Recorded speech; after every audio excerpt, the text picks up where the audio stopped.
Buenas tardes a todos. Bueno, la sociedad se comunicó conmigo y yo entiendo perfectamente que todos tengan muchas dudas sobre este medicamento que es nuevo. En realidad contarles que las dudas no solamente las tienen ustedes como pacientes, sino que nosotros como médicos también tenemos muchas dudas porque es un medicamento nuevo que todavía se está estudiando. Entonces hay varias preguntas que aún no tienen respuesta.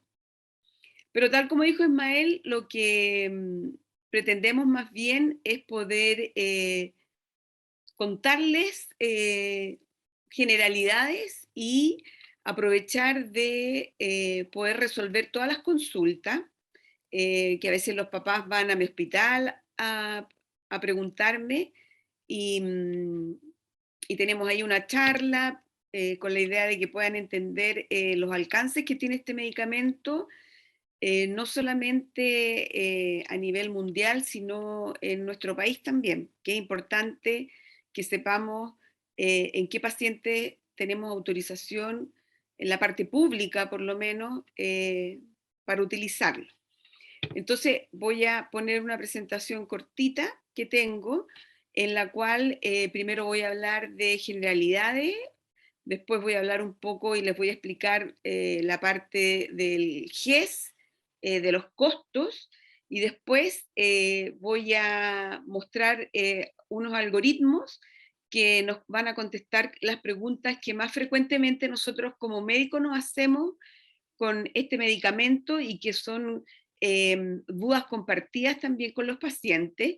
Y para poder contestar esas preguntas me voy a basar en unos algoritmos que se publicaron este año, que lo publicó el doctor Gaillán, que es uno de los que lidera los estudios del emicizumab en la población pediátrica. Eh, y ahí vamos a ir contestando cada uno y ahí van a ir ustedes también pudiendo focalizar mejor las dudas que tienen sobre el emicizumab. Ya, bueno, lo primero que contarles que el emicizumab se puede utilizar solamente en hemofilia A. No tenemos aún un medicamento parecido que se puede utilizar en hemofilia B. Y ahora vamos a ver por qué.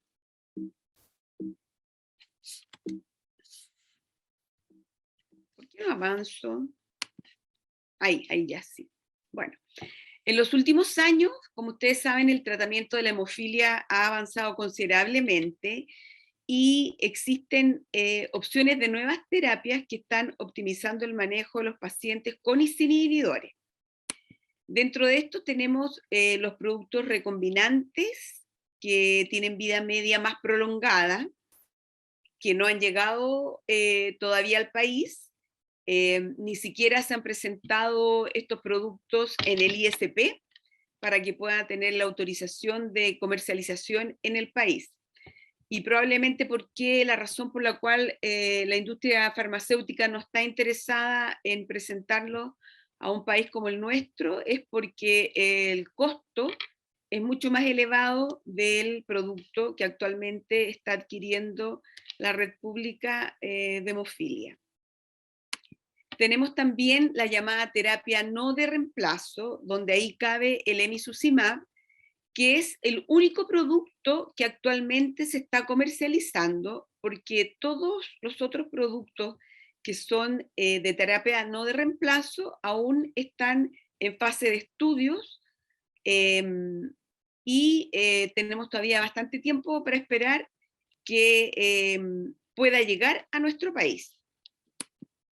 Y el resto de nueva terapia es la terapia génica, ¿verdad? Que ya llevamos tantos años esperando tener noticia y que probablemente en el primer semestre del próximo año, del 2022, ya se va a presentar para hemofilia B una terapia génica que se pueda comercializar. Pero eso está pendiente y esperamos que ocurra, que Behring la presente en el primer semestre del 2022. Entonces, como les decía, vamos a hablar ahora de la llamada terapia de no reemplazo en la hemofilia A. ¿Qué es el emicizumab? El emicizumab es un anticuerpo que es monoclonal, biespecífico, antifactor 9 y 10, y se llama biespecífico porque es capaz de unirse y activar factor 9 y factor 10. Los anticuerpos monoclonales se utilizan desde hace muchos años para el tratamiento de algunas enfermedades, como son algunos tipos de enfermedades oncológicas, especialmente aquellas enfermedades mieloproliferativas que tienen que ver con la sangre, como son, por ejemplo, los linfomas, y se han generado anticuerpos monoclonales que se unen a ciertas partes de las células y que esto provoca que el propio organismo lo destruya. Por eso son anticuerpos. Tiene la gracia el emicizumab que es de administración subcutánea, y lo que hace es que sustituye la función del factor 8. O sea, imita la función del factor 8. ¿Y por qué lo hace? Porque el emicizumab es capaz de provocar cambios espaciales en el factor 9 y el 10, posicionándose de tal manera entre estos dos factores que permite activarlos y generar así la trombina, que es la que va a producir finalmente el coágulo. Entonces, lo que hace el emicizumab en el fondo es que se posiciona en un lugar específico, que es el lugar del factor 8, y entonces activa el factor 9 y el factor 10, que es donde se continúa entonces la cascada de la coagulación. Aquí vemos en este dibujo cómo el emicizumab, el sustituto, ocupa entre el factor 9 y el 10 un lugar para poder activarlo. Este anticuerpo no monoclonal está autorizado solamente para el uso de profilaxis. Fue autorizado en el año 2017 para hemofilia A con inhibidores y en el año 2018 para hemofilia A sin inhibidores. Y lo que hace es aumentar el potencial de coagulación del paciente y aproximadamente equivale a un estado de coagulación de un 20% de factor 8. Entonces, el emicizumab pasa a un paciente con hemofilia A severa a ser un paciente con hemofilia A leve. Lamentablemente no podemos tener una monitorización dinámica de laboratorio del emicizumab, pero hay trabajos que demuestran que una vez que se inicia, se carga al paciente y después se dan las dosis de mantención, podemos tener niveles que son predecibles y que más o menos alcanzan un estado de coagulación que corresponde a un paciente con hemofilia leve, entre 15 y 20% de factor 8. Se sabe que reduce los eventos hemorrágicos en más del 80% de pacientes con hemofilia A inhibidores, y es importante tener sumamente claro que no es útil para el tratamiento de los eventos hemorrágicos en sí. No protege contra cirugías mayores o contra traumas severos.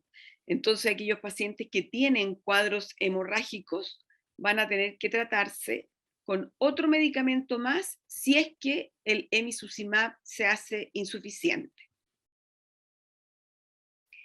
La dosificación, que es lo más espectacular de este medicamento, es que primero uno tiene que cargar al paciente durante las primeras 4 semanas del tratamiento y se pone una dosis subcutánea de 3 miligramos por kilo durante 4 semanas.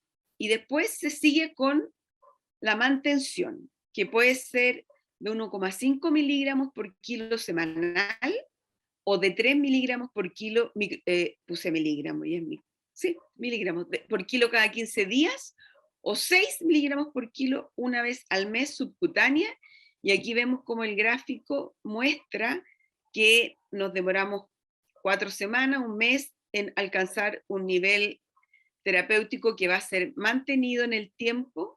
Después de la dosis de carga viene la dosis de mantención. Ahora, ¿qué efectos secundarios importantes ha tenido este medicamento? Son pocos. Se describen microangiopatías trombóticas en 3 pacientes. Esto es que está descrito en los ensayos de investigación que se hizo con número de pacientes que son denominados HANEN, 1, 2, 3, 4 y van por el 7. Hubo 7 pacientes con eventos trombóticos que se asociaron básicamente al uso de emicizumab junto con FEIDA, porque esos pacientes sangraron. Ahora la idea es no utilizar FEIDA en estos pacientes porque se llega a un estado más bien hipercoagulable que favorece la aparición de trombosis. Se desencadena mucha fabricación de trombina. Ha habido 10 casos de muerte y hubo un paciente que presentó anticuerpos, que me parece que a la fecha ya son 2 anticuerpos anti-emicizumab. Les quiero repetir que no está indicado para el tratamiento a demanda, ni para el tratamiento de evento hemorrágico, pero sí puede ser útil con el estado de coagulación que tiene el paciente, poder manejar solo con emicizumab más ácido tranexámico procedimientos menores o cirugías menores, procedimientos como pueden ser, por ejemplo, la extracción de un molar. No tenemos que olvidar que el GES hemofilia en cuanto a tratamiento solo cubre lo que está en las canastas, que son el factor 8, el factor 9, la desmopresina, el ácido tranexámico y el ácido hialurónico que se incorporó en la última canasta de artropatía hemofílica, y no cubre el GES hemofilia ni el FEIBA, ni el factor 7, ni el emicizumab. Para poder obtener estos medicamentos se hace una compra aparte, pero que no está lamentablemente garantizada. En nuestro país, en la red de atención pública, el emicizumab está autorizado en pacientes con hemofilia A e inhibidores que han tenido fracaso a la inmunotolerancia, y en pacientes adultos en que no se puede realizar inmunotolerancia porque ya los costos son aún mayores que el tratamiento con emicizumab, y aquellos pacientes que tienen una alta tasa de sangrado, porque tenemos pacientes adultos con inhibidores que no sangran nunca.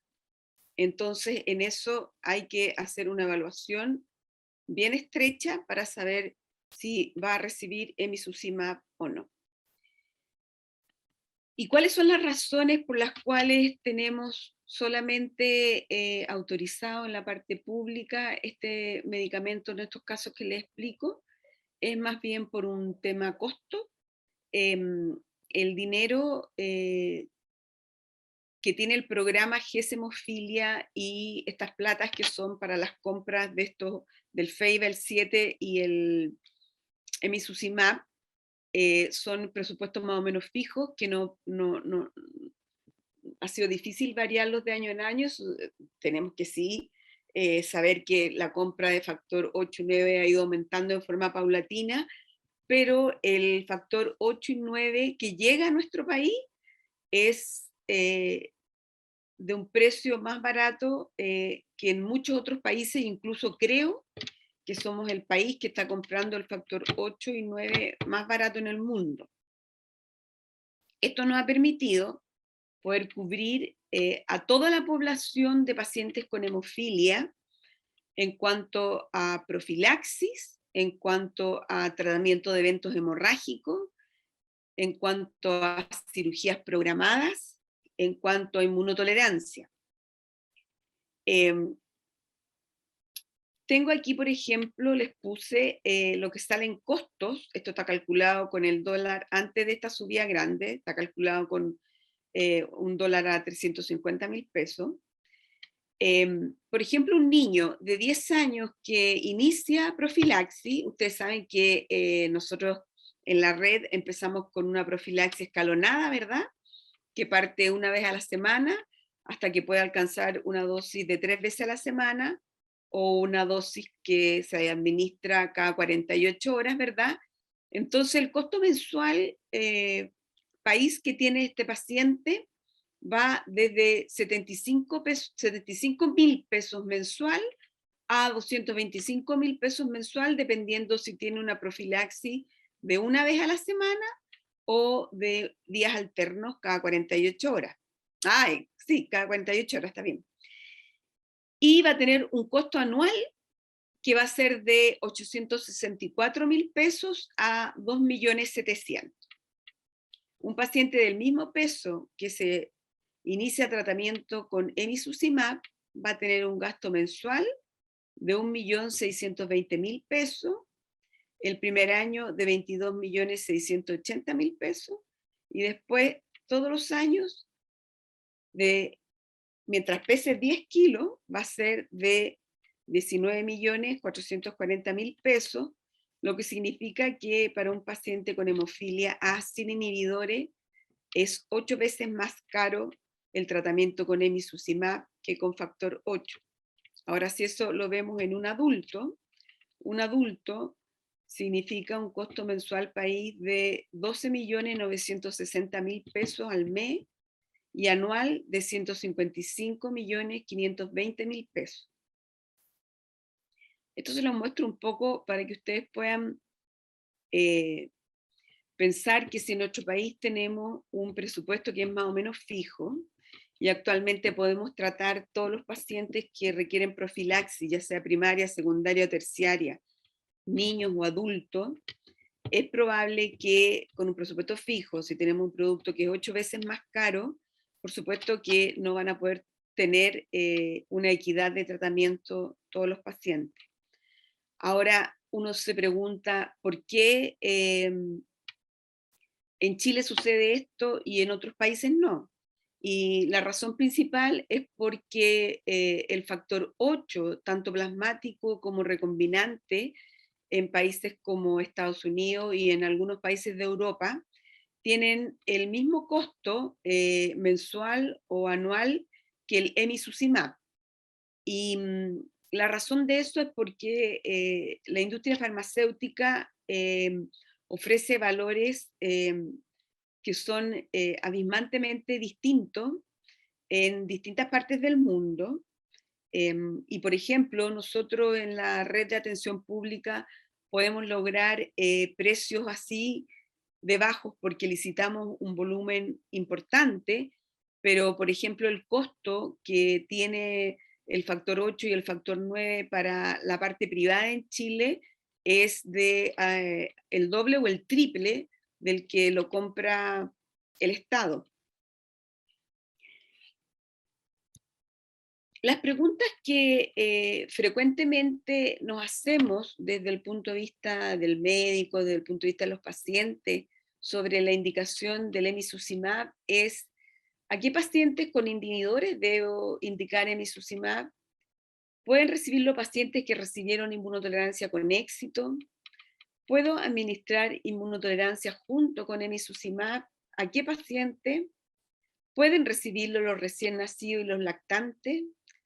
¿Puedo después de una inmunotolerancia dejar solo emicizumab? Y un poco lo que les decía en un comienzo, vamos a contestar estas preguntas con un algoritmo que voy a ir lento para que me puedan seguir, porque a veces es difícil poder estar atenta durante todo el tiempo que se muestra este. Vamos a contestar primero ¿a qué pacientes con inhibidores debo indicar emicizumab? Si pueden recibirlo junto con inmunotolerancia, si puedo administrar junto con la inmunotolerancia el emicizumab, y después de terminar la inmunotolerancia, ¿qué es lo que hago? En este gráfico van a ver ustedes que los cajones en verde son el enfoque estándar que está aprobado y se utiliza en todas partes del mundo. En el cajón amarillo van a ser las nuevas opciones que están consideradas que deben ser tomadas o aplicadas con precaución. Y los cajones rojos se refiere a la limitación que tiene el enfoque que yo elegí. Entonces, cuando un paciente pediátrico aparece con inhibidores, normalmente la aparición del inhibidor ocurre en las primeras 20 exposiciones al factor 8, mucho más frecuente durante las primeras 12 exposiciones. Pero, en general, podemos esperar que aparezcan inhibidores hasta las 50 exposiciones día de factor 8. En todo el mundo, sigue siendo la terapia estándar ideal frente a la aparición de un paciente pediátrico con inhibidor, el inicio de inmunotolerancia.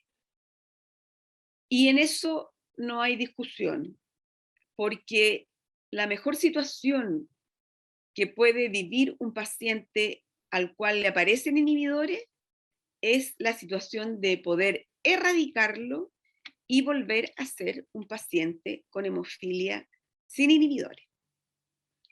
Entonces, aparece el inhibidor en este paciente y yo inicio mi inmunotolerancia. Decido iniciarla y si yo tengo falla en esta inmunotolerancia, voy a ir a tratar al paciente con emicizumab, tal como les explicaba yo, que es una de las indicaciones que están aprobadas en nuestro país y que están aprobadas porque por supuesto que existe evidencia de que la calidad de vida de ese paciente va a mejorar. ¿Qué pasa si digo no? En este paciente pediátrico que apareció con inhibidores, no voy a hacer inmunotolerancia y voy a empezar emicizumab.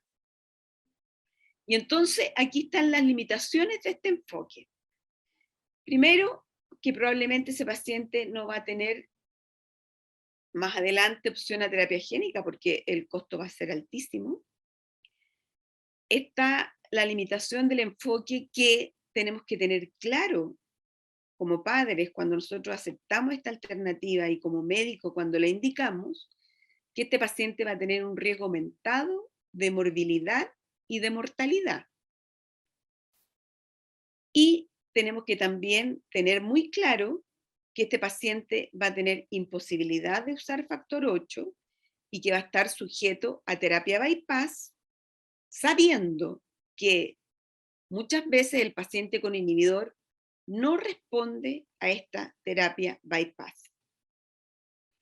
Los médicos que hemos presenciado y vivido el estrés de lo que significa un paciente con inhibidor que está con una hemorragia severa y que no responde a la terapia bypass, podemos decir con fundamento que la inmunotolerancia es la terapia estándar y lo ideal para nuestros pacientes con inhibidores.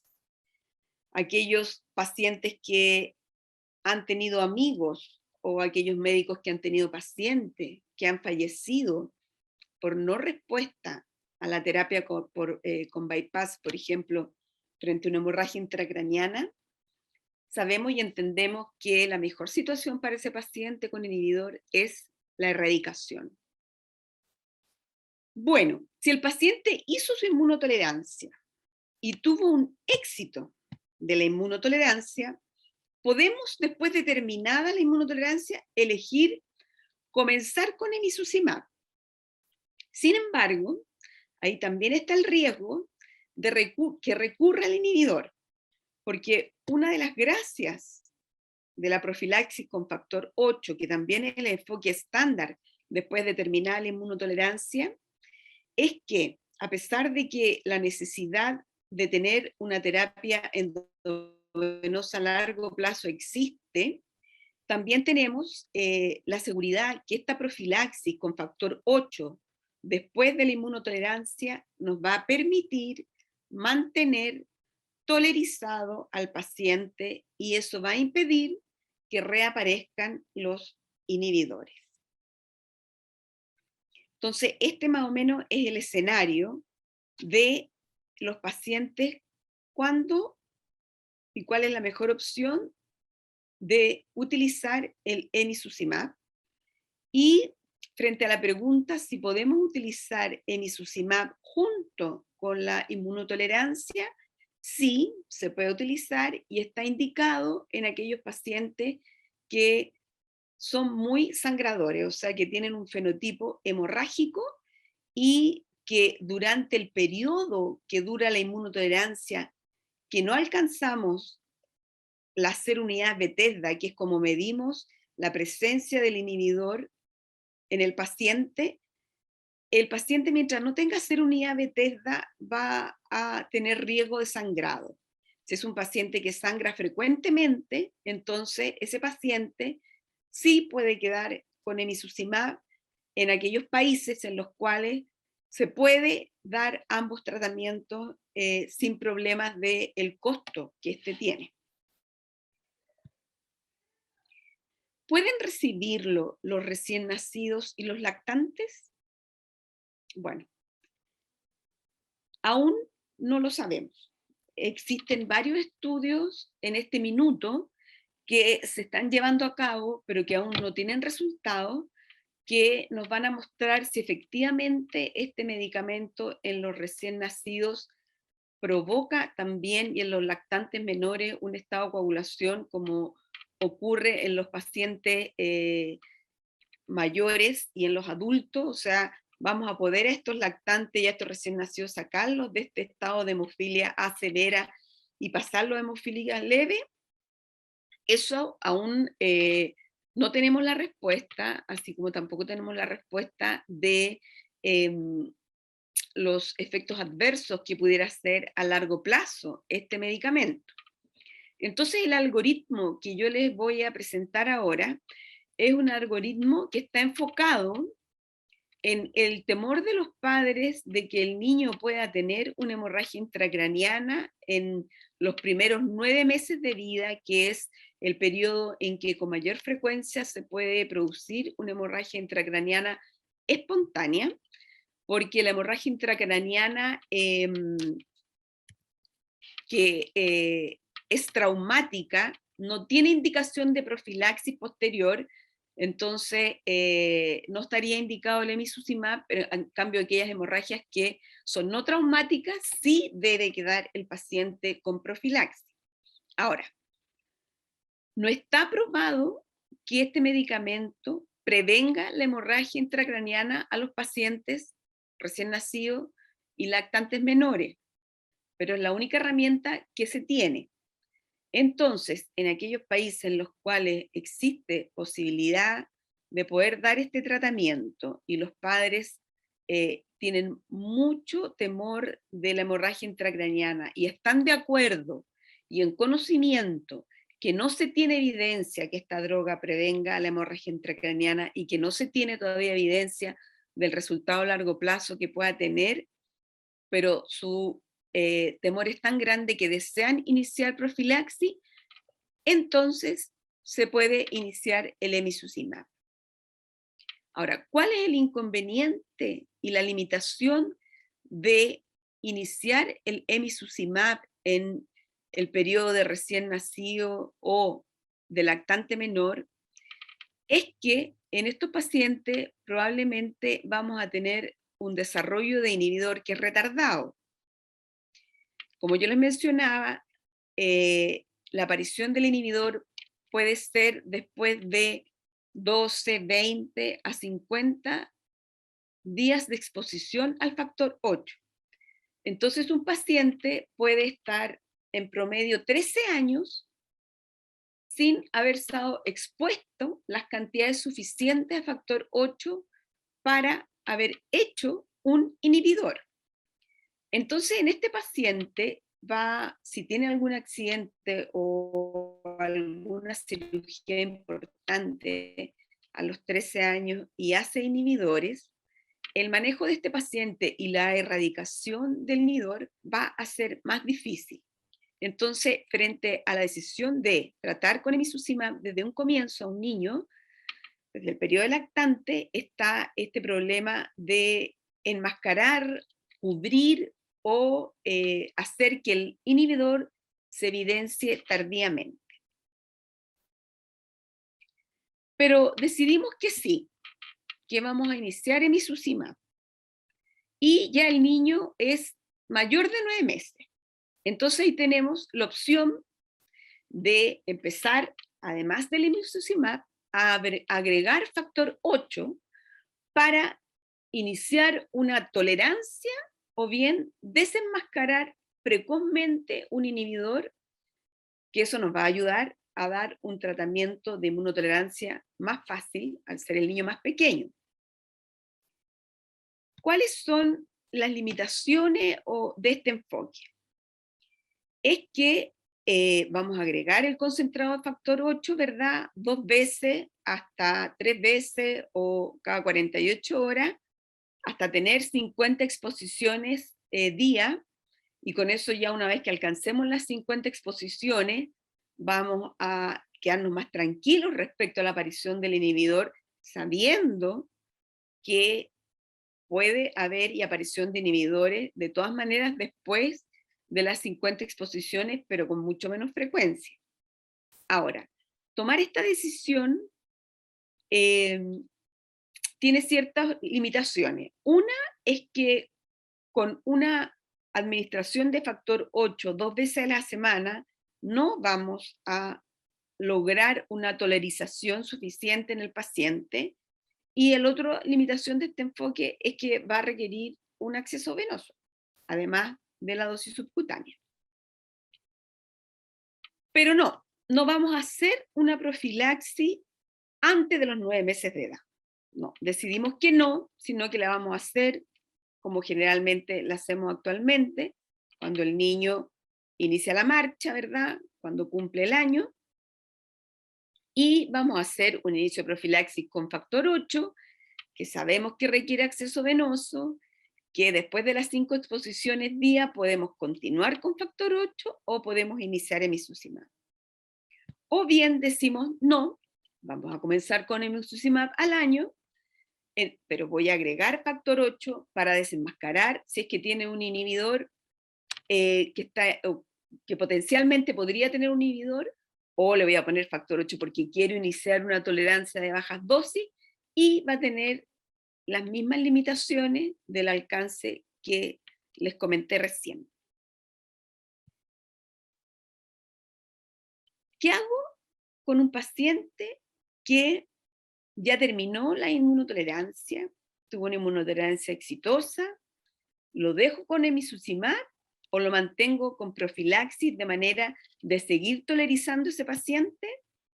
Bueno, la respuesta a esta pregunta la va a dar un estudio que se está haciendo que se llama Priority y que nos va a responder si es que existe riesgo de recurrencia del inhibidor, si es que yo ya no expongo nunca más a ese paciente a factor 8, o si la exposición con mantención de profilaxis de factor 8 lo va a proteger de una reaparición de inhibidores más tardíamente. Entonces, esta pregunta, como muchas de las otras que nos hacemos en forma continua, no tenemos respuesta todavía y tenemos que esperar lamentablemente más tiempo para poder, si bien no siempre podemos reunir el número de pacientes para poder tener una evidencia, pero obviamente que si hay una recomendación fuerte, porque se ve una diferencia en cuanto a la tasa de sangrado en el paciente, lo que significa una mejora de la calidad de vida, obviamente que uno tiene fundamento para poder tomar una u otra conducta. Lo que yo les decía que no está indicado para el tratamiento de demanda ni para el tratamiento de evento hemorrágico, entonces surge la pregunta, ¿y qué hacemos entonces en un paciente que está con emicizumab y presenta una hemorragia? como le puede ocurrir a cualquier paciente con hemofilia leve, ¿verdad? Que se cae en bicicleta, que se tiene que sacar una muela del juicio que ya implica una cirugía, la extracción del último molar. ¿Qué hacemos en estos escenarios? Bueno, cuando el paciente tiene hemofilia y tiene inhibidores y está con tratamiento con emicizumab y sangra, lo que utilizamos para revertir ese sangrado son el factor 7 en las dosis habituales. El FEIBA está contraindicado y solo se va a utilizar con mucha precaución si no hay respuesta al factor 7 por el riesgo de trombosis. En el caso de qué hacemos con pacientes con hemofilia sin inhibidores en tratamiento con emicizumab y que sangra, bueno, ahí tenemos que dar factor 8 contemplando un estado mejor de coagulación y se sabe que por ensayos in vitro que existe competencia entre el factor 8 y el emicizumab. Entonces, cuando uno da factor 8 en altas dosis, por supuesto que al factor 9 y al 10 le tienen más cariño al factor 8 que al emicizumab. Entonces, el factor 8 puede desplazar al emicizumab en su acción, y esto puede llevar a que los rangos terapéuticos del emicizumab caigan. Entonces, por eso hay que contemplar las dosis dependiendo del tipo de evento hemorrágico que tenga ese paciente, para contemplar dosis adecuadas, que por supuesto cubran la necesidad de ese evento en ese minuto, pero tener presente que pudiera, si se utilizan dosis altas por mucho tiempo de emicizumab, de factor 8, desplazar el emicizumab y entonces que no tenga rangos terapéuticos con el anticuerpo monoclonal. Y para resumir un poco, vamos a decir que se puede utilizar el emicizumab a cualquier edad, que está por validar el uso en recién nacidos y lactantes menores, que puede ser utilizado durante la inmunotolerancia, que los eventos hemorrágicos tenemos que utilizar solo factor 7 y solo si no hay respuesta utilizar FEIBA en aquellos pacientes que tengan inhibidores.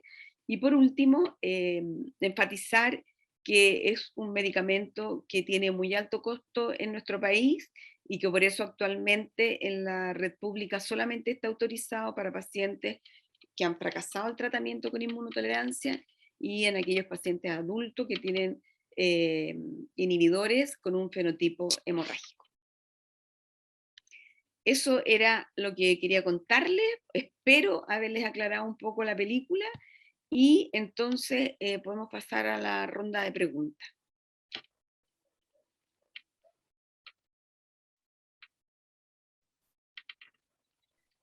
Muchas gracias, doctora. Fue bastante aclaratorio. Uno siempre aprende en todo esto. Nosotros que nos toca estar metidos con los chicos de la sociedad, siempre escuchando estas charlas y aprendiendo, uno siempre hay algo que Nuevo. va aprendiendo nuevo, justamente. Sí, sí. Eh, no sé si hay algunos que ya tengan algunas preguntas que quieran hacer, que puedan levantar la mano y compartirnos sus dudas, sus inquietudes. Si quieren, lo pueden escribir en el chat. Zoe quiere hablar. A ver cómo lo activo aquí. Yo les voy reactivando el audio. El micrófono apagado. Ahí Sí, sí. ahí sí. Ahí estamos activando. Zoe, si quieres, prendes tu cámara y le puedes hacer la pregunta a la doctora. Hola, ¿me escucha? Sí, te Sí. escuchamos. Hola, ¿cómo están? Bueno, yo sí tengo una pregunta. Escuché cuando la doctora comentó, primero le quería preguntar a la doctora, ¿existe la posibilidad de que lleguen los niños no hagan inhibidores, o sea, no produzcan inhibidores así a cualquier edad, o sea, a ninguna edad? No, lamentablemente una de las complicaciones de utilizar el factor 8 o el factor 9 es la aparición de inhibidores. se toman todas las medidas para tratar de que estos no aparezcan, como son dar tratamiento con dosis no tan altas, por ejemplo, no llegar a 100 unidades por kilo, sino que mantenerse entre 60 y 80, no dar más de 5 días ese tratamiento, poder, por ejemplo, antes no le indicábamos con las vacunas porque se pensaba que podía haber alguna influencia al despertar el sistema inmunológico con la vacuna, que se despertara también contra el factor 8, pero eso se ha visto ahora que no es real. Empezamos con dosis escalonada, de manera de que de a poco el organismo vaya conociendo ese factor 8 y no con esas dosis de repente muy altas y muy frecuentes. Y eso es lo que se hace a nivel de todo el mundo para tratar de disminuir el riesgo de aparición del inhibidor. Sin embargo, ese riesgo siempre está presente. Y como yo les decía, es mucho, mucho más frecuente en las primeras 50 exposiciones, y ya después de las 50 exposiciones se hace mucho menos frecuente, pero tú has visto, Zoe, que nosotros todos los años a los pacientes con hemofilia A le medimos título de inhibidores. Sí, sí. Al principio bien seguidito, cuando están recién exponiéndose al factor 8, y ya después de las 50 exposición es una vez al año o 2 veces al año, porque el riesgo siempre existe. Ya, otra pregunta. Creo que le escuché, o no sé si fue que entendí mal, que si llegan a los 13 años sin hacer inhibidores, pueden tener como una complicación si a esa edad aparecen. O sea, la complicación es que el tratamiento va a ser mucho más caro por el peso del paciente, ¿no es cierto? Y generalmente a los 13 años ya son niños muy activos, que a lo mejor ya estaba jugando fútbol, ya estaba haciendo más cosas, y la aparición del inhibidor va a generar un riesgo de hemorragia, que antes no lo tenía, pero va a tener un riesgo de hemorragia, y este riesgo de hemorragia va a tener que tratarse con factor 7 o con Feiba, en el caso que no siga con emicizumab, pero si está con emicizumab, solamente vamos a tener la opción del factor 7. Los eventos hemorrágicos, sabemos que en los pacientes con inhibidores el tratamiento no es tan efectivo como cuando tú le pones el factor que le falta. Eso provoca que los pacientes con inhibidores puedan hacer resangrados. Entonces, por eso, la morbilidad del paciente con inhibidores aumenta. La morbilidad y la mortalidad. Entonces, desde el punto de vista del niño, porque un niño que se trata de una inmunotolerancia probablemente al año, a los 2 años, cuando grande no se va a acordar de lo que vivió. Exacto. Un niño que se trata a los 13 años y que vas a tener que ponerle un catéter para no estar pinchándolo todos los días, más encima en la época de la adolescencia, donde se ponen rebeldes, todo va a ser más complicado. Pero eso pasa muy poco. Eso yo lo planteé en el escenario en que el paciente quedara precozmente con emicizumab, no se expusiera a factor 8 y se expusiera después, cuando ya es grande. En ese escenario. Está bien. Bueno, esa era mi pregunta. Zoe, yo quiero complementar. Tú lo que quieres saber es si la probabilidad de generar inhibidores es alta o baja. ¿Esa es tu pregunta también? Sí, o sea, porque yo tengo 2 niños. Con Lucas me pasó que desde el primer año él tuvo inhibidores. Pero Luciano tiene 1 año y apenas, mi otro hijo, apenas está empezando la profilaxia. Y bueno, tiene como 5 o 6 exposiciones. Entonces quería saber si existe la posibilidad de que le aparezcan los inhibidores. Sí, pues. En ese tiempo. Sí, claro que tiene la posibilidad. Estando todo el año en perfectas condiciones, porque él el año muy bien, todo bien, no presentó nada. Tiene la probabilidad de que aparezcan inhibidores y aún más tiene más probabilidad, y por eso cada vez que le ponemos factor, y le hemos puesto por alguna cosa, lo hemos controlado porque existe una carga genética. El hermano tuvo. Exacto, ajá. Entonces, Luciano, Lucas tuvo. Entonces, Lucas Luciano tuvo tiene mayor- por mucho tiempo, como por 5 o 6 años. Luciano tiene mayor probabilidad de hacer inhibidores, pero por eso con Luciano partimos una vez a la semana. Ok.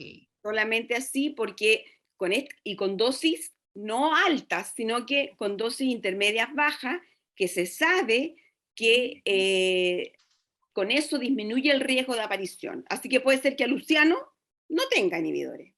Ok, exacto. Eso quiero saber. Bueno, muchas gracias. Que esté bien, Sí. Chaito. Gracias, Yo Zoe.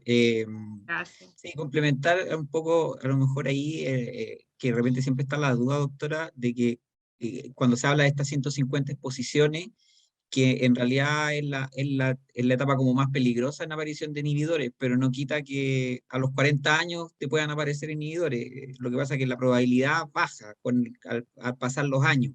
La posibilidad que uno tiene que aparezcan inhibidores está siempre. De hecho, a uno cuando está sometido a una cirugía o a un evento que le colocan mucho factor, también le hacen estudios para ver que no genere inhibidores. Entonces, entender que la probabilidad es cuando son chicos es más alta, pero nunca terminamos de la espada de Damocles estar arriba de la cabeza de cada hemofílico pensando que algún día puede hacer inhibidores. Y eso ocurre en la hemofilia A, porque en la hemofilia B nos ha descrito aparición de inhibidores después de las 150 exposiciones. Por eso, después de las 150 exposiciones, la hemofilia B ya no le controlamos más. A no ser que sea un paciente que siempre respondió al factor 9 y de repente no responde, ¿ya? Pero si no es esa la situación, solamente seguimos controlando la hemofilia A de por vida una vez al año. Perfecto. Ahí se aprende algo nuevo. Yo no sabía eso de la hemofilia B. Tampoco. Sí. Doctora, Hay tenemos una pregunta en el de, chat. sí, Cecilia Rauch, no sé si quiere hacerla tú o te leemos la pregunta.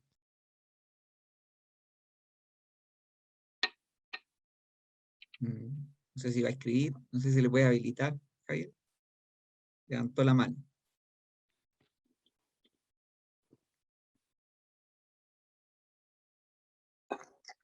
Ahí sí, hola. Hola. Hola, Hola, Cecilia. hola, Hola, Cecilia. buenas tardes. Estaba tratando de justamente activar el micrófono, desconozco un poquitito lo que pasó aquí. Bueno, muy agradecida por la presentación, muy clarita. Gracias por la paciencia, yo creo que espero representar a todos porque la verdad es que me quedó muy claro el tema.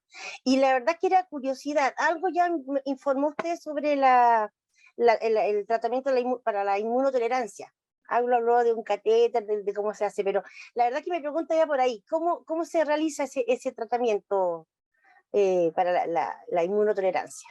Mira, la inmunotolerancia es un tratamiento que se basa en como pegarle un combo al sistema inmunológico, exponiéndolo a dosis altas de factor 8, de manera que el sistema inmunológico diga, ah, no, esta proteína es mía, así que no voy a generar más anticuerpos.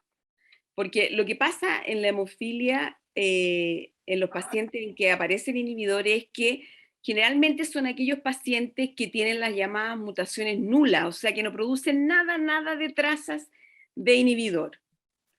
Perdón, nada de trazas de factor 8. Que no ocurre, por ejemplo, en la hemofilia B, donde hay mucho menos mutaciones nulas y puede el organismo generar un poquito de trazas de factor 9, entonces ya el sistema inmunológico con ese poquito no lo desconoce cuando uno se lo administra, ¿ya? Entonces lo que hacemos es administrar dosis altas de factor 8 o de factor 9, que idealmente nosotros lo hacemos con dosis altas diarias. ¿Por qué? Porque de esta manera logramos que el inhibidor desaparezca más rápido. Logramos disminuir el riesgo de sangrado durante el periodo que el niño está con inhibidores. Tenemos pacientes que han iniciado tratamiento 3 veces a la semana y los resultados para nosotros no han sido tan buenos y hemos tenido que, como el niño es pequeñito, sus venas se van a agotar fácilmente, lo que hacemos es poner un catéter subcutáneo, que es un dispositivo que se pone bajo la piel y al cual se le pone otro dispositivo que se llama gripper y que por ahí se administra el factor todos los días de manera de no estar puncionando al niño todos los días. ¿Ya? Este se cambia una vez a la semana y con eso evitamos las punciones. Ahora sí existe en este dispositivo, que se va a manipular todos los días, el riesgo de infección. Y por eso aquellos pacientes que lo ocupan, el tratamiento se lo tiene que hacer 1 o 2 personas que son enfermeras o tecnólogas que están capacitadas en el uso de estos dispositivos. Nosotros en el país tenemos actualmente en inmunotolerancia alrededor de 10 pacientes, de los cuales 6 están con un Portacat, que se llama así, este catéter subcutáneo, y habíamos tenido ausencia de inhibidores en pacientes por harto tiempo, o un paciente con inhibidores, pero curiosamente el año pasado y el año antepasado debutaron varios pacientes, y de estos 6 que tenemos con tratamiento diario de altas dosis con el catéter puesto, tenemos un promedio de caída del inhibidor y ausencia del inhibidor entre 3 a 6 meses. En cambio, en aquellos pacientes que hacen su inmunotolerancia días alternos o 3 veces a la semana, se prolonga mucho el periodo de desaparición del inhibidor, con el riesgo que existe de que aparezca un cuadro hemorrágico. Entonces, por eso nosotros optamos siempre que se puede, después de conversar con los padres, y por supuesto que ellos estén de acuerdo, a hacer un sacrificio. Yo sé que es un tratamiento súper demandante, que es un tratamiento que es complicado para los papás, porque tienen que ir al hospital todos los días. Sin embargo, si tú le preguntas a aquellos padres o a aquellos adolescentes hoy día, o preadolescentes, a los cuales le hemos hecho este tratamiento de inmunotolerancia bajo estas condiciones, con catéter y asistiendo diariamente al hospital, los niños te van a decir que no se acuerdan, y los papás te van a decir probablemente que sí, que fue una etapa dura, pero que ahora están felices porque el niño va a responder al factor 8 en caso de un cuadro hemorrágico. Perfecto, perfecto. No, muchísimas gracias nuevamente. Y bueno, la verdad que también fue un poquito por curiosidad, porque yo estoy un poquito más relacionada a la hemofilia B, transmito, ¿verdad? Soy portadora, así que quedé muy entusiasmada con lo que también mencionó hoy, así que ojalá que el próximo año, primer semestre, volvamos a reunirnos para ver cómo va lo de la terapia génica. Sí. Gracias, muchas gracias también por esta iniciativa, se pasaron, muchas gracias. Gracias, Cecilia. Entonces tenemos otra pregunta en el chat de Susana Jiménez, que dice: hola, mi consulta es un adulto que su profilaxis es 16.000 unidades mensuales. ¿Cuál es el costo que tiene? Y en comparación al nuevo tratamiento, que sé que es muy alto, ¿no será bueno pensar a largo plazo que sería menor el costo final? No. Todos los estudios que están publicando actualmente de emicizumab en tiempo real, porque en el fondo cuando se hacen los primeros estudios en los cuales el laboratorio está involucrado, ¿verdad? Para probar la droga, para ver qué sirve. Son pacientes muy supervisados, pacientes que están en control periódico, que tienen probablemente asistentes sociales que están viendo que cualquier problema que pueda ocurrir. Ahora están saliendo los trabajos sobre el uso de emicizumab en un centro en el cual, cualquier centro, que no va a estar nadie encima de la familia ni del paciente, y lo que se ha visto que la tasa de sangrados con emicizumab o con liofilizado de factor 8 en una profilaxis bien llevada es igual, ¿ya? Nosotros actualmente sabemos que una profilaxis bien llevada de factor 8 igual puede provocar microsangrado, que pueden llevar, cuando un paciente tenga 30, 40 años, a una artropatía inicial, por ejemplo, de tobillos.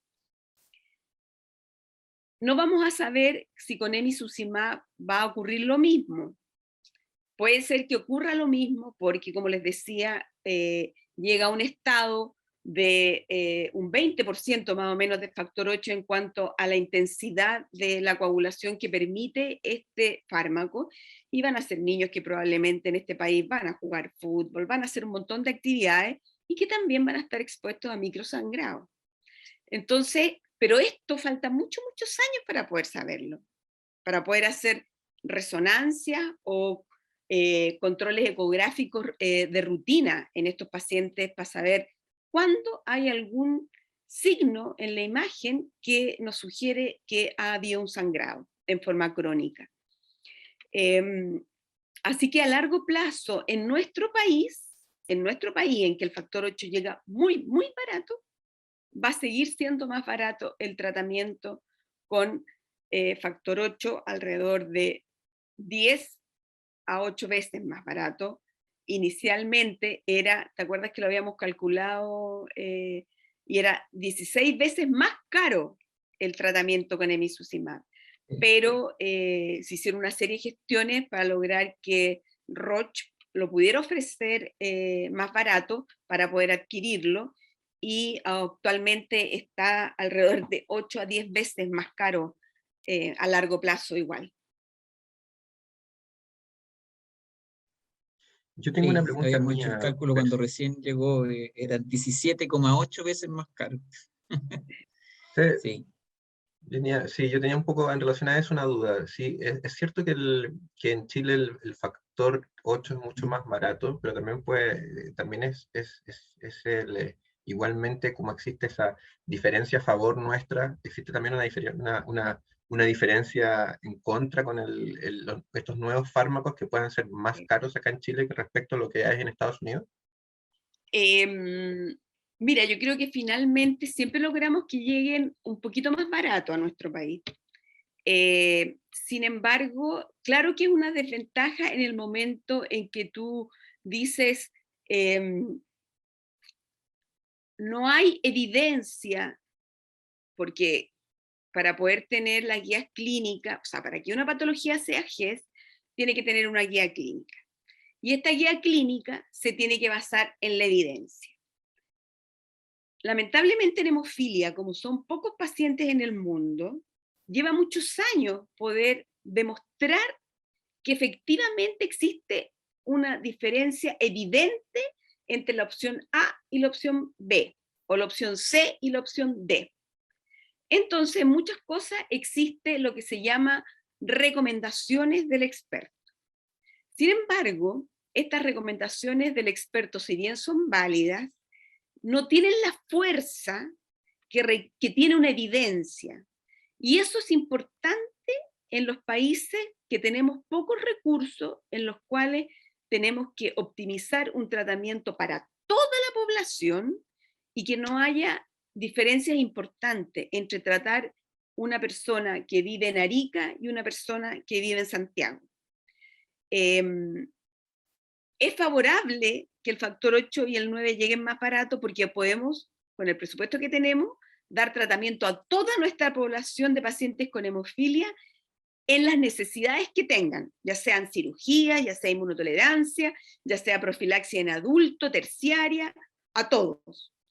Pero está la desventaja de que, por supuesto, cuando uno dice, pucha, quiero ingresar producto recombinante en mi país, la diferencia es el doble. Y en cuanto a efectividad, no hay diferencia. Entonces, obviamente, la persona que gestiona las platas dice, ¿sangran más los pacientes con plasmático en vez de con recombinante? No, no sangran más. Entonces seguimos con plasmático. Y esa es el criterio, que si uno lo piensa, es una cosa que es lógica lógica cuando tú tienes que, con un monto que es fijo, poder dar oportunidad de tratamiento a todos los pacientes. Pero al final es tratar de alcanzar a cubrir la mayor cantidad de pacientes con el presupuesto que tenemos, que es acotado. Gracias, doctora. Rosa Calderón, me parece, que había Sí, dice tiene preguntado una si- consulta. Sí, le voy a activar el micrófono para que puedas hablar, Rosa. Ahí te habilité el micrófono. Ahí sí, voy a habilitar la cámara. Hola, doctora, hola a todos. Tengo dos consultas. Primero, aclarar, tengo que efectivamente los niños que están usando el emicizumab son solamente los chicos que están con temas de inhibidores en estos momentos, ¿cierto? Sí, que han fracasado la inmunotolerancia. Ya. Consulta, supongámonos en el escenario de que a mediano plazo todos los niños hemofílicos podrían utilizar este tratamiento, porque mi hijo tiene 6 años, él inició su profilaxis a los 2, pero una vez a la semana porque no generaba eventos y tuvo una hematrosis el año pasado, en julio, y comenzó 3 veces a la semana. Desde ahí han dado impeque, no le ha pasado nada, ha sido maravilloso. Pero pensemos en el escenario de que este medicamento podría llegar a todos los niños con hemofilia, en este caso A o B, el mío es A severo. Según su criterio, doctora, porque yo asumo que por calidad de vida, pincharse 3 veces a la semana, a pincharse 2, que es lo que he leído, 2 o 3 veces al mes en relación a este medicamento nuevo, en calidad de medicamento, en calidad de suma y resta, ¿usted recomendaría seguir con el factor 8 o recomendaría seguir con este nuevo tratamiento? A ver, yo... No sé si se entiende la pregunta. Sí, se entiende perfectamente. A ver, ¿cuál es el gran temor que uno tiene en cuanto a cambiarse al emicizumab y darlo a largo plazo si es que tenemos la posibilidad de utilizarlo? Y es que es un medicamento nuevo y no conocemos, y eso te lo tienen que saber los papás, los efectos adversos que puede tener la administración crónica de un anticuerpo monoclonal.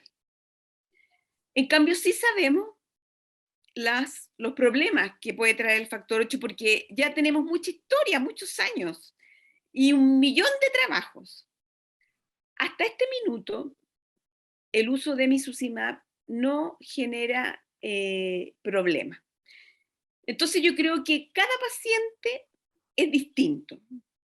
Si tú tienes un paciente con una familia que no se complica con ponerle el factor 8, él ya aprendió a administrárselo y es un paciente que hace mucho deporte y puede eventualmente hacer deporte de alto riesgo, yo le voy a indicar profilaxis con factor 8. Porque con eso yo me aseguro que él va a tener su profilaxis habitual y cuando esté expuesto a un deporte o a ir a, no sé, canopy o cualquier cosa así que pueda ser de riesgo, él se va a administrar una dosis extra de factor 8 1 hora antes de que tenga su actividad y va a estar cubierto. Eso no lo podría hacer si está con emicizumab, ¿ya? Entonces, pero si es un paciente que es complicado, que es un adolescente que está con mala adherencia, que no quiere pincharse, que le dio el minuto y se aburrió, yo le digo, ocupemos entonces en él emicizumab. Entonces, el tratamiento es súper individualizado y tiene que ver con la opinión de los padres, del niño y la actividad a la que está expuesta ese niño. ¿Mm? Y ahí uno elige lo que es la mejor opción. No sé si te contesté más o menos. Prende el micrófono. Javier. Ahí sí, Ay. gracias, Javier. Ya, y doctora, entiendo súper claro, o sea, de hecho mi hijo está en etapa inicial escolar, pasó a segundo básico y igual él tiene el tema de su autocuidado bastante claro, así que por ese lado no me complica y asimila bien los 3 pinchazos. ¿Y cuánto tiempo usted cree que es recomendable el esperar de este medicamento? Pensé que tengo claro que el factor 8 llevamos muchos años, de hecho mi papá falleció hace 12 años y él alcanzó a ocupar los liofilizados. Pero ¿cuánto tiempo habría que como que esperar del uso de este nuevo medicamento para decir ya efectivamente hay un gran rango de estudio de años que no causa ningún problema en los niños o en tales condiciones? O sea, ¿10 años sería Sí, yo una creo edad que, promedio? o sea, 10 años para ver si trae algún efecto adverso, por ejemplo, lo que se menciona mucho en la mineralización ósea, porque el factor 8, como muchas otras proteínas en nuestro organismo, no tienen solo una función, tienen más de una función. Y el factor 8 tiene que ver con la mineralización ósea. Entonces, está como veremos si el uso precoz del emicizumab va a traer algún problema óseo en estos niños que nunca han estado expuestos a factor 8, ¿ya? Ahora, para saber, por ejemplo, si el uso de emicizumab previene en un 100% la aparición de artropatía hemofílica más adelante, bueno, ahí van a tener que pasar por lo menos unos 30 años. No, pero me queda clarita la visión para dónde va. Gracias, doctora. Ya.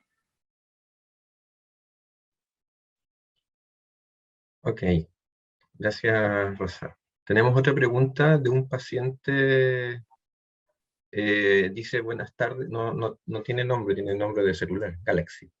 Buenas tardes, doctora Soto. Yo soy hemofílico con hemofilia A severa y hasta el momento no tengo problemas con inhibidores, pero me sucede que con la profilaxis de 3 veces por semana me han tenido que aumentar a 2000 unidades 3 veces por semana y con eso estoy mucho mejor que inyectarme solamente 1000 cada vez. Me gustaría saber qué sucede con la profilaxis más efectiva que ayude para no aumentar tantas veces las dosis de factor 8. A ver, uno siempre, bueno, la dosis de profilaxis uno siempre la da de acuerdo al peso, ¿verdad? Y de acuerdo a las características hemorrágicas del paciente, o fenotipo hemorrágico, como normalmente lo llamamos. Existen pacientes que pueden estar con profilaxis 2 veces a la semana y no sangran.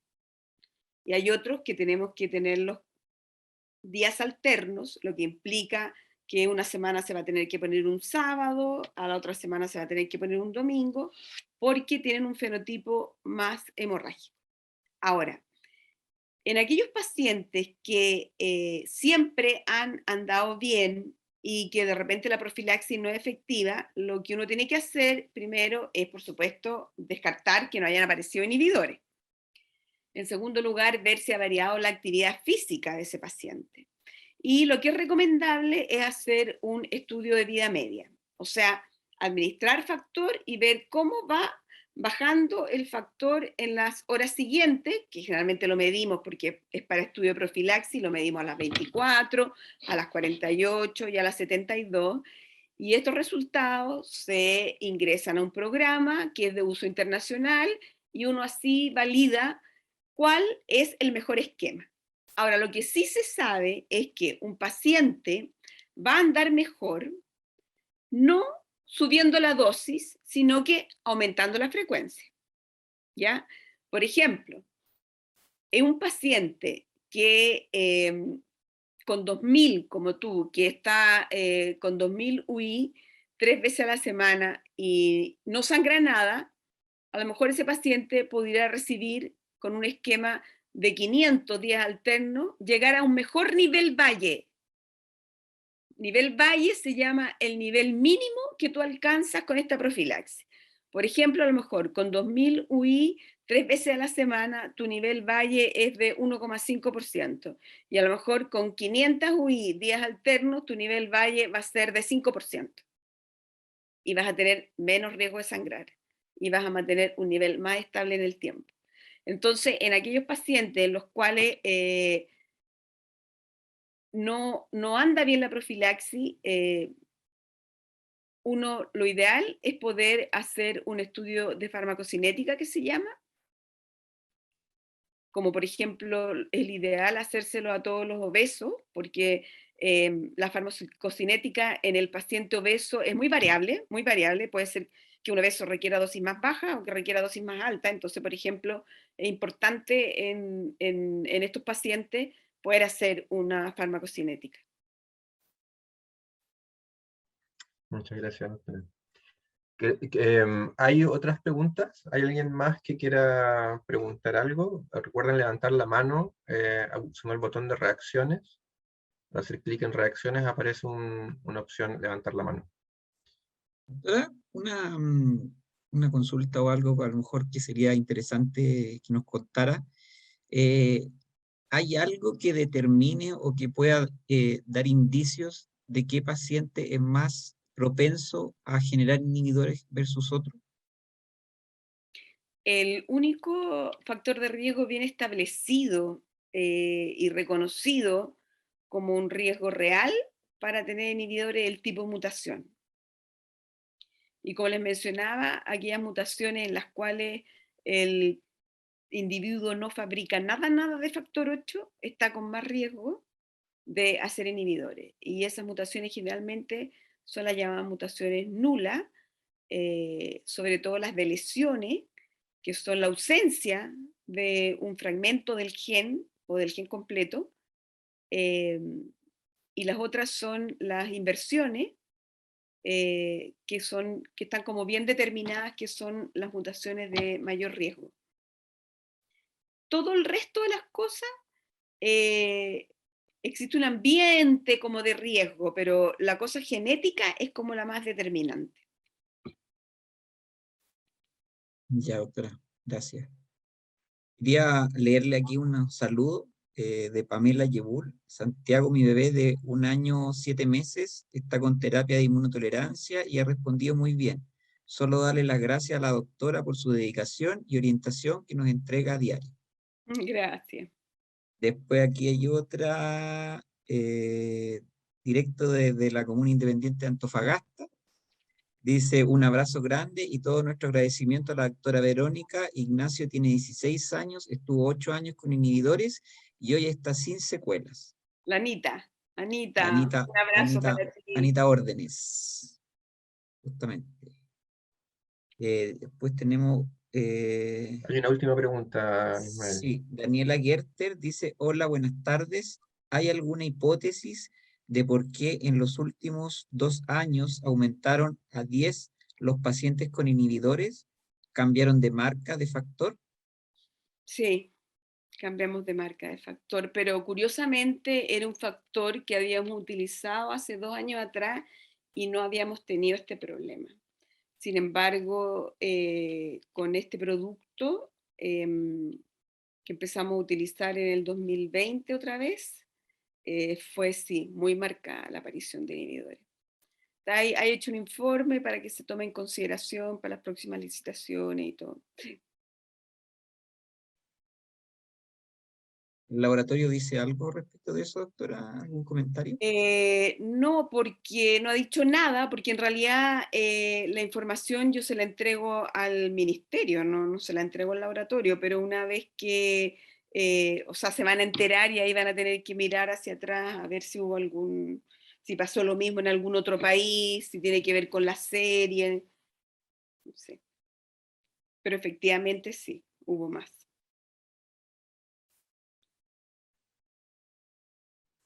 ¿Tenemos alguna otra pregunta? ¿Alguien más que tenga otra consulta, que levante la mano, como dice Javier, ahí donde dice reacciones, el botón abajo a la derecha, y pueden levantar su mano o escribir si no son asiduos a la cámara. Si no hay más preguntas, entonces ya iríamos cerrando este espacio. Gerardo, bienvenido. Te tengo que habilitar el audio.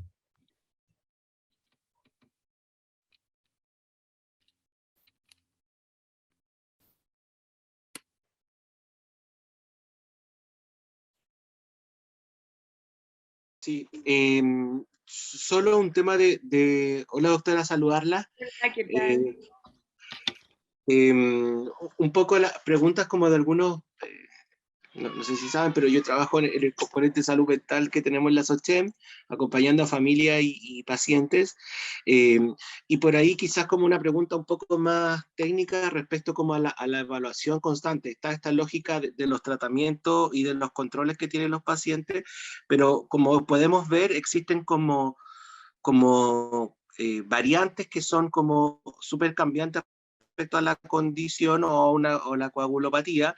Entonces, estos procesos, ¿de qué manera se pueden ir midiendo? Usted habló en un momento de la canasta, dentro de la canasta, de lo que estaba y no estaba, ¿no? Habló de los test de inhibidores, pero de lo que ha expuesto respecto a hay condiciones que son bien particulares de cada uno de los pacientes y hay que hacer como un análisis casi de caso por cada una de las personas. ¿De qué manera los pacientes pueden acceder a este tipo de controles o evaluaciones más como en profundidad que vaya un poco más allá como del control o solamente puede ser a través del control o de qué manera uno podría pensar si necesita otro tipo de medicamento en la relación, por ejemplo, con el prestador de salud? Yo creo que, por ejemplo, en la parte pública, generalmente, ponte tú, si existe alguna duda en cuanto a la efectividad o la frecuencia de la profilaxis o la dosis que se está haciendo, eso lo conversa el paciente con su médico tratante y si quieren hacer algún estudio especial, lo derivan con una interconsulta hacia nuestro centro, si es que en su hospital no pueden hacer el estudio, ¿ya?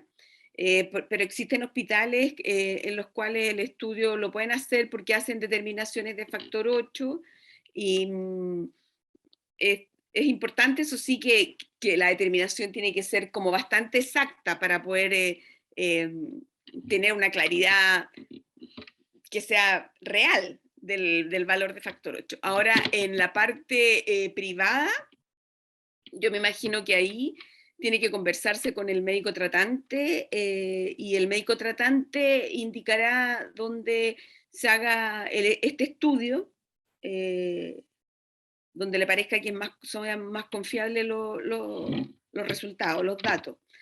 Para elección de otra terapia, en la parte pública es el MinSal el que dicta las directrices de qué terapia se usa en tal caso, en este otro. No hay posibilidades como de elección, como puede ocurrir en otros países. En otros países existe una gama de alternativas de tratamiento y entonces ahí el médico conversa con la familia o con el adulto, en caso que sea un paciente con hemofilia adulto ya, y le explica, mira, tenemos este producto que es un producto recombinante de vía media estándar, este es de vía media prolongada, tenemos el emicizumab, tenemos este producto plasmático, se ven en conjunto las ventajas y desventajas, que son muy pocas entre los productos factor 8, y ahí se decide en conjunto cuál es la terapia que pueden adquirir. Sin embargo, acá nosotros estamos sometidos a indicar el tratamiento que gana la licitación.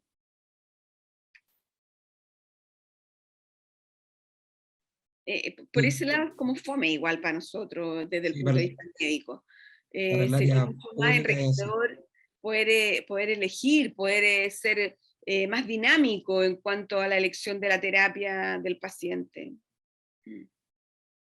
Sí. O sea, nos perdimos nosotros también oportunidades desde el punto de vista médico de no poder acceder a otras terapias. Gracias, doctora. Gracias, Gerardo. En el área, por lo que yo he sabido, en el área privada hay un poco más de alternativas de cambio dentro de lo que llega a Chile.